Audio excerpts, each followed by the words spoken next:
On today's show, the mailbag rolls on, and we've got a few more questions to get to. The number one question, the Bucks offense, what can Adrian Griffin and this new look coaching staff do to spice things up a little bit and maybe create a better half-court offense? And then we had a very simple question, is Giannis staying? I think more broadly, we'll attack that topic of the two-time MVP. And then which Milwaukee Bucks player do you want to be stranded on an island with? We're going to get a little bit silly. Let's get into it. You are Locked On Bucks, your daily Milwaukee Bucks podcast, part of the Locked On Podcast Network, your team every day. You are Locked On Bucks. My name's Kane Pittman. You can see and hear me on this show Monday to Friday, and also find my work at ESPN alongside me, the founder of brewhoop.com and longtime voice of the podcast, Frank Madden. And we appreciate everyone jumping on board and contributing to the show. That's why we can do these mailbag topics, and some of them more serious than others, but we enjoy them all. And look, it's the off season. We're going to have a little bit of fun. So we appreciate the support. Drop a like, a comment, subscribe, do all those things that help the show continue to grow and help it continue to be free for everyone. It's the least you can do to help Frank Madden here. Look at him. He's desperate for more subscriptions and likes and comments. Mailbag rolls on. If you missed yesterday's mailbag, we discussed a bunch of interesting topics, including Pat Connaughton, Bobby Portis, Grayson Allen, their importance to the team, and much more. Why should we be optimistic about the Bucks? So go back and listen to that podcast if you haven't, but we're going to continue to keep it rolling now and continue to drop your comments on the Locked On Bucks YouTube page in the community section. We'll keep doing these because this is a fun way to get through the offseason. Frank, the Bucks offense, always a topic of much debate, discussion, sometimes frustration. And historically, in the half court, they've had some issues. The question comes through today. It says, Nick from Greece. He would like to ask our opinion on the new head coach as far as offensive systems go. Defense has been great all these years, but the offense can get clunky and kind of slow. What do you think Griffin can bring to the table? And I think we should extend this to the rest of the coaching staff and some of the new faces that have come in. It's going to be interesting because, first of all, talking about offensive systems for a brand new head coach, difficult to say. But in terms of the personnel, I think it becomes easier to have this discussion. What I would say is the Bucks offense last year, Frank, from pre-Chris Middleton return in February to when Chris Middleton was back was significantly different if you look at the overall efficiency, half-court efficiency. Where do you stand with the idea of the Bucks offense and what they can do, particularly in the half court at all times? And let's face it, in the postseason, the offense hasn't necessarily been a strong suit of this team, even when they went on to win a title. Yeah, I mean, I think we can start off just by talking about what Adrian Griffin has said publicly when asked about the offense and kind of what his kind of beliefs are. I think that the two biggest, most obvious things he's referenced are from defense to offense, forcing turnovers defensively, something the Bucks have not, that was like the one thing the Bucks really didn't do well defensively under Mike Budenholzer, and trying to do more of that, being more aggressive, forcing turnovers in order to create more easy baskets. You've obviously got the single most devastating transition player potentially in league history in Giannis, but the Bucks, have run less and less, certainly in the last year or two than they did, maybe when Giannis was younger, sort of in the earlier days of Bud. And I would say this as well. I mean, I think a lot of times when people think about transition basketball, they think of athletes just going coast to coast, which is what Giannis does, but kind of more like mere mortals typically get their transition offense going. Oftentimes, a lot of it's more about just shooting early threes, like running out, getting open threes in transition and shooting those quickly. You think about like the Warriors, right? Like, well, you have Steph Curry and Klay Thompson, the two arguably best 3-point shooters in NBA history, and they were pretty damn essential to playing a really fast and deadly transition brand of basketball. So I think playing, forcing more turnovers, certainly. Getting out and being able to create more, odd man opportunities, things like that. Like, yeah, sure. That's easy kind of coach speak to bring up. I think though, you specifically were asking about half court, And I would say, forcing a bunch of turnovers, not necessarily the thing that you can Right. rely on in the playoffs, which is, I think, was your point of asking about the half court. The one thing that he has talked about, which the Bucks have done more the last couple of years, is focus on offensive rebounding, second chance points. That's certainly something that Toronto, when Adrian Griffin was there, focused on a lot the last year or two, because they had to manufacture offense because they didn't have, a lot of ball handling. They didn't have, a ton of, really good 3-point shooting, or individual kind of scorers. So I would say that's something that would be consistent with what we saw, last year or two. We saw, against like the Hawks in the playoffs, right? We thought of it more from like the perspective of like, well, the Bucks were just bigger and stronger and they just bullied. But I think what we've seen, you think about last year, Bud really encouraged guys like Grayson Allen and Pat Connaughton, when a shot went up, instead of, getting back on defense every time, like to opportunistically go in and just try to get a back tap, right? Doesn't necessarily mean you're going to go in and, get your grown man size rebound and put it up and in or something like that. But just get a tap out and try to get, a reset of the offense that way. And so I would imagine you'd see kind of some similar stuff this year from the Bucks under Adrian Griffin, but that's more about really continuing things that we've already seen. I don't know how. I'm very curious how much the 3-point shooting in terms of volumes may change. I don't really expect necessarily that's going to change much. I mean, Terry Stotts, the Portland teams were great offenses. I mean, Terry Stotts is really not Terry Porter. Terry Stotts is probably the more interesting guy to talk about, because he has a track record as an offensive head coach, and a very successful one in Portland, where obviously they had, Dame Lillard, CJ McCollum. They shot tons of threes as a team, and were very good offenses year in and year out when he was there. So I think it's interesting to see. I mean, I think like when you talk about it, like tactically, what can you do besides, yes, try to get more, cheap points in transition, try to offensive rebound more. I think the thing that we always come back to is this question of like, well, how much is Giannis willing to do as a screener, rather than just, a lot of times taking it from the top and trying to break down the defense by himself. If that's something that Adrian Griffin can use, the faith that Giannis seemed to get in him this summer during the hiring process, to encourage, getting back to that Giannis as a screener stuff. I'd say that would be a positive thing. Zach Lowe always loved to cite the Giannis screen stats, especially when you have a healthy Chris Middleton and a healthy Drew Holiday. Giannis being being that like, gravity well that just, again, it really attracts the defense when he's setting screens and rolling to the rim. Isn't necessarily always going to get him a whole lot of baskets, but I think can really bend the defense. And, I think we've also heard questions. I think we've, Kane, you probably heard it as well. Like people ask questions like, well, like, could Giannis do more stuff like what, Bam Adebayo and Jokic do, as far as like, kind of dribble handoff type stuff and being a fulcrum of the offense that way. I think it's all just moderation, right? It's all about just like finding different ways to engage the defense. So, I want to see Giannis in the elbow. I want to see Giannis in the post. I do want to see Giannis at the top getting, inverted screens to attack the basket opportunistically. I think he's the kind of superstar that you need to use in as many different ways as you can.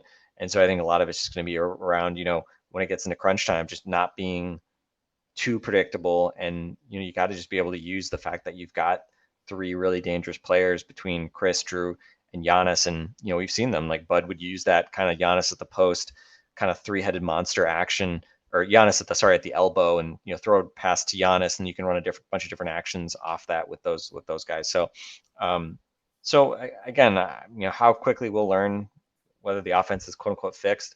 I think we probably won't know that until the playoffs and we see kind of what they do when kind of gets down to crunch time. But hopefully, I think you certainly would expect, if Chris Middleton and Drew and Giannis are all fairly healthy, and Brook Lopez too. Brook was another kind of key part of this offense last year, just being effective from all over the floor. I think they have, an opportunity to certainly return to being a top 10 elite offense. And if they do that during the regular season, then obviously you'd feel better that they can carry some of that over to the postseason as well. It was interesting. I just looked up these numbers a little earlier today because, there's a difference between transition offense and, as you said, sometimes shot quality. And I think sometimes if you look at those early threes, particularly if you're missing them, you're like, well, that's not a good shot. But even if you look at what the Bucks attempted last year, out of all the threes they were shooting, they shot 23s per game in the 15 to 7 second mark in the shot clock. So pretty standard stuff. They shot 37.5% there.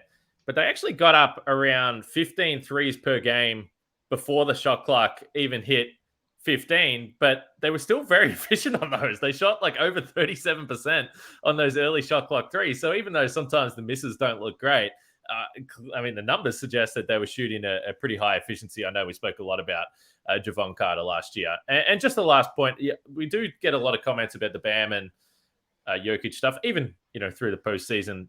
Obviously, Jokic being able to shoot from well beyond the three-point line changes the dynamic a little bit in terms of the way he's defended. Bam definitely gets a lot of wide open shots, it seems like, around the free throw line area. Giannis could probably get those. It's going to be interesting to see next year, with that mid-range percentage that did drop off last year, but in previous years, he was shooting a decent clip there. So it'll be fascinating to see where he gets these touches. But we're going to continue the conversation on Giannis coming up next because we got a very simple question, Frank. It's a topic of conversation. But first, FanDuel, our sponsor of today's podcast, and we know that it is baseball season. And if you're fascinated at putting a bet on the MLB, FanDuel is the place to go, and you can get 10 times your first bet amount in bonus bets up to $200. That's right, just bet $20, and you'll land $200 in bonus bets whether you win or lose. That's $200 you can spend on betting everything from the money line to the over and unders to who you think is going to hit the first home run. And, I've been talking about the FIBA World Cup a little bit over the last couple of days here. USA, the favorites to win it all at minus 115. Canada, second favorites, plus 550. And then, in my opinion, the team that should be the favorites, the third favorite at FanDuel, Australia, plus 1,000 at FanDuel. So you can get all your FIBA World Cup odds there. And sign up today and visit FanDuel.com/lockedon to get up to $200 in bonus bets. That's FanDuel.com/lockedon. FanDuel, official partner of Major League Baseball. All right, next question as the mailbag rolls on. And don't forget to continue to drop your questions on the YouTube page, the easiest place to do it, on the community page there. If you don't listen to the show on YouTube, that's totally fine. You can still jump on, just hit subscribe, and then you'll be able to drop a comment there. You can also get us on Twitter at Kane Pittman, at FMadden NBA, I should say. Twitter, X, whatever you want to call it. Next question. Will Giannis leave? That's literally all it says. Will Giannis leave? Look, I think I would like to reframe this a little bit more, though, because we spoke about Giannis, and I know that people get annoyed about the doomsday stuff and how early this is coming up. We've already discussed the idea that, quite honestly, it just doesn't make a lot of sense from Giannis from a personal perspective to sign an extension this offseason. John Horst mentioned that, it's our job. Of course, we're going to inquire about it. But I don't think there's any great expectation that it'll happen this offseason. Equally, I don't think there should be major panic if it doesn't happen. But when we look at where this roster is at in terms of the age demographic and what the next steps are going to be, I would feel that it's totally fine to sit back and say, hey, the Bucks probably need to be in a position over the next 2 years that should promote some optimism moving forward. Otherwise, Giannis would have reason to consider what's next. I think that that's fine, and I think the pressure on the organization makes sense. Yeah,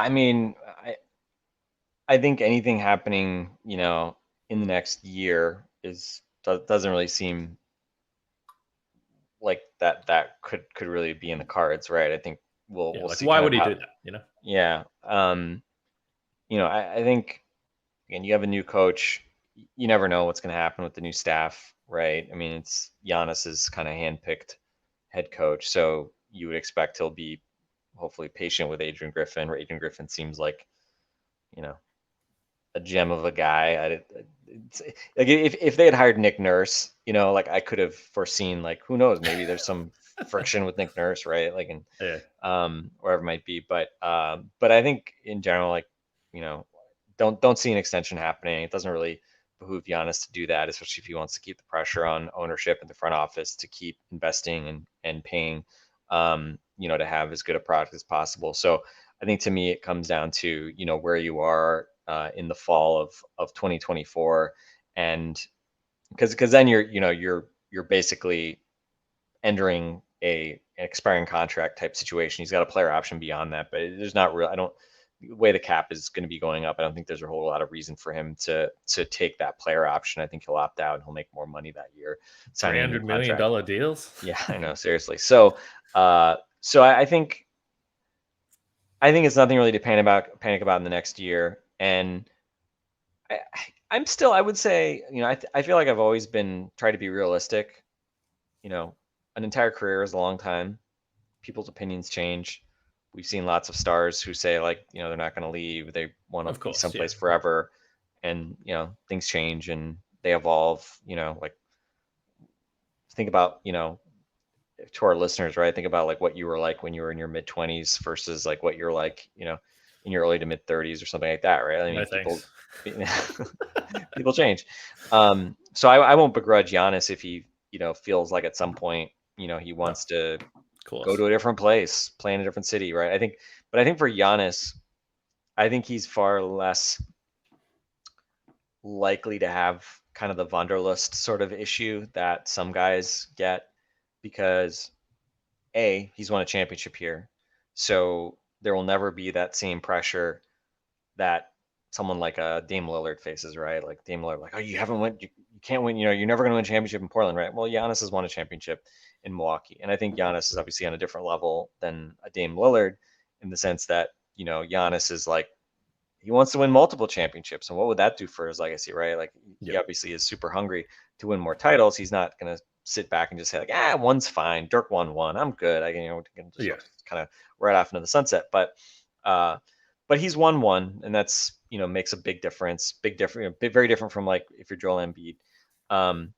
And I just think he would rather stay here and make it work and stay here forever and, finish his career in here if he can. And so I think it's just really a question of, when the cliff potentially comes, if the Bucks can't reload in a way that keeps Giannis truly competing at the highest levels for a championship, in 2, 3, 4 years, then how is he going to feel about it, right? And is he going to feel like his career is, missing out, or is he going to feel like there's, beauty in the process of having to figure it out in this kind of next phase in Milwaukee and being kind of the linchpin of all that, right? Obviously, as Bucks fans, we hope he sees the beauty of it, whatever the hell I just said about, wanting to kind of be that cornerstone for his entire career.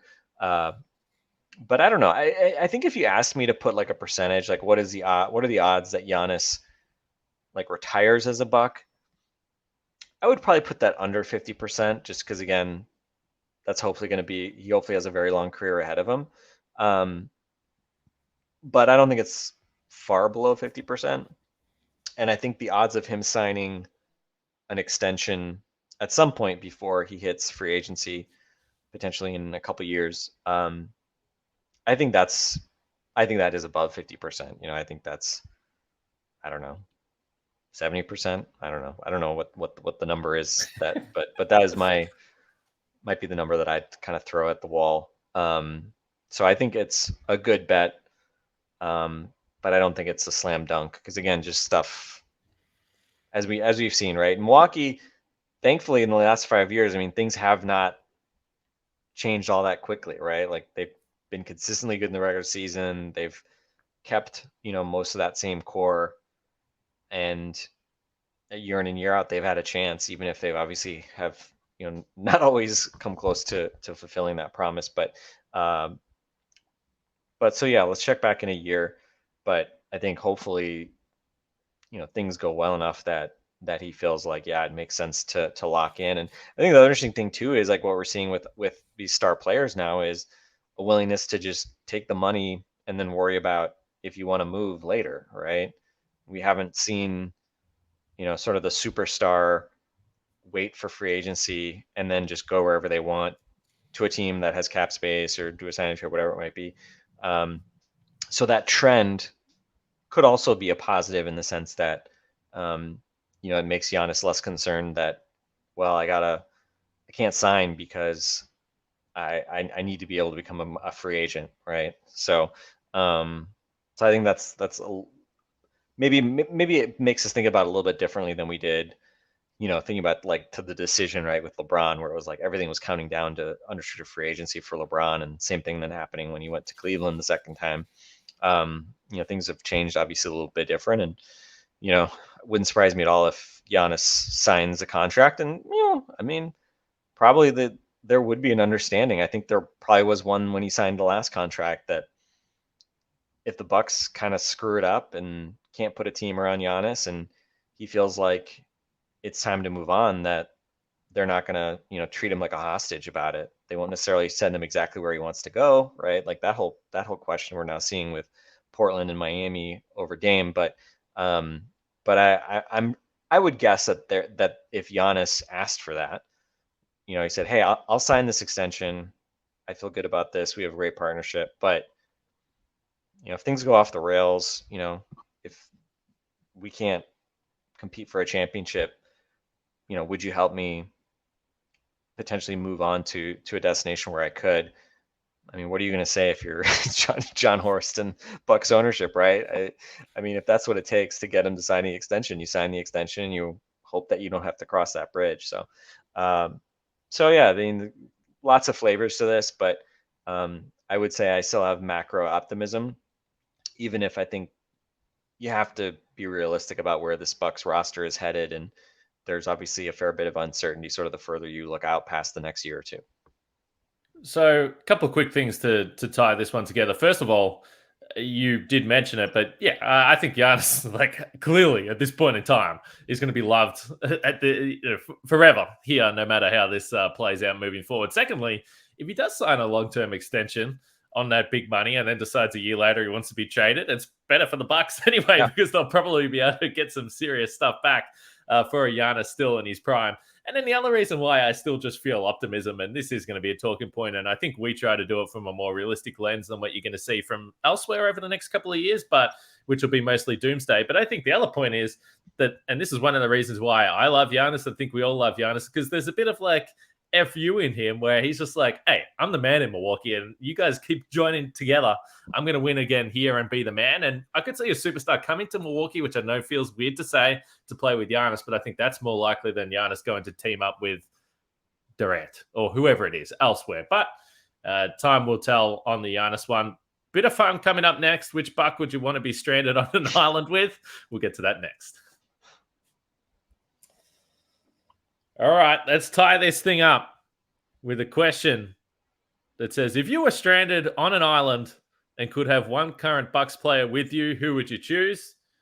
You want to take it away, Frank? I've got an answer. Hopefully yours isn't the same. But where are you at? Well, first off, the username for this question being Cannibal Lock, a little intimidating when we're talking about being stuck on desert islands with someone. Let's assume food is copious, because if it comes down to fighting an NBA player to stay alive, I don't feel too confident about my odds. That is, by the way, that is what you're going down the lines of. I hear people sometimes use that as a reasoning for who they want to be stranded on an island with. You know what I mean? A bigger person for like animals and stuff. Wait, you're talking about they want to be stuck on a desert island with like a bigger person to like help hunt and stuff, or they don't want to be stuck because I think they think that the bigger person might be a more inviting target for killer animals. Oh, you know what I mean? That's weird. Okay, well, I definitely wasn't thinking it that way. So I actually, for a second, I was kind of like, who would this be? And I was like, well, Wes Matthews just left, so I can't pick Wes, I guess. Wes, an appreciator of Rocky Rococo, a Wisconsin native. Right. But then I looked at the roster and I was just like, oh, this is obvious. This guy's on my top 5 like all NBA hangout list. And I think the only question is, if it's not Brooke Lopez, would it be Robin Lopez? I'm going to give the benefit of the doubt to Brooke because he's been here longer. He's won an NBA championship. So, if I'm on the desert island and I'm reminiscing about how much I loved watching the Bucks win an NBA championship, like if Robin's there with me, it's going to be a little awkward because, Robin left and didn't get to win the championship. So with Brooke, we can kind of be like, oh man, I can be like the Chris Farley character in the the old sketches where it's like he's talking to Paul McCartney. It's just like, the Beatles were awesome. What was that like? I can do that with Brooke. So yeah, Brooke just seems like he's a lovely guy, very smart, funny, seems like a very good conversationalist.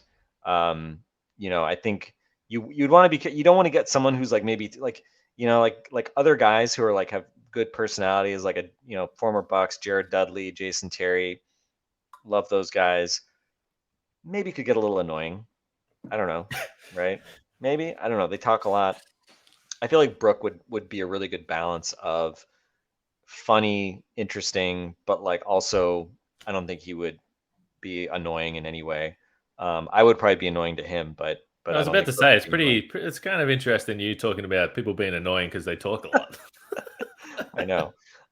Well, we won't have phones, so they can't be forced to listen to my podcast. But I guess their whole life will become a Locked On Bucks podcast, which is perhaps a much scarier thing. So yeah, for me, it's an easy choice. As much as I love most of the dudes on this roster, I mean, Drew Holiday is a total gem, underrated, funny. Drew is a great choice. Giannis, obviously, we love Giannis. Thanasis personality plus, we love Thanasis. Chris, a lot of good dudes. But I'll go with Brooke Lopez. Also, Brooke very tall, probably has the highest standing reach of anybody on the Bucks, along with his brother. So I feel like if you need to like reach up and like grab like a coconut or something like that, he would be good. And we know his back is now surgically repaired, so he seems to be doing well physically as well. You don't want to be having to. You don't want to like a 7-foot dude drag an ass that you have to, help hunt for or something like that. If you're on a desert island, you want that guy in tip top shape. Seems like Brooke is. So it's a good answer.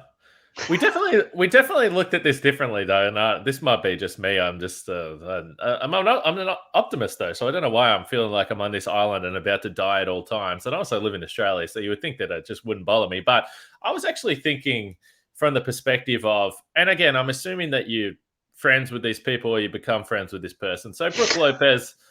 So I was thinking, if you are stranded on an island and you don't know what's out there, and maybe there is some killer animals, or maybe there's some other people on this island that have been living there and they're protective and they want to kill you. So I'm thinking about if things are out there trying to kill you, like Lost. I only watched the first season of Lost, and it got a bit long in the tooth, but I love Lost. So I definitely was sort of thinking about this a little bit as we were thinking about this question. That's right. So do you know what I thought of? I thought of Brooke Lopez in Sacramento when it was a Trey Lyles shoved, and Brooke's like, "I'm not gonna let him do that to you." That's my guy. Yeah, and I'm picturing like some animal trying to get at me, and then Brooke Lopez comes from nowhere and like has it in a chokehold, and then just starts yelling like that. So I think as a protector and a loyal friend, which we would be if we're stranded on an island together eventually, I've got confidence, he would be the ideal candidate. So clean sweep, Brooke Lopez. I think it makes sense.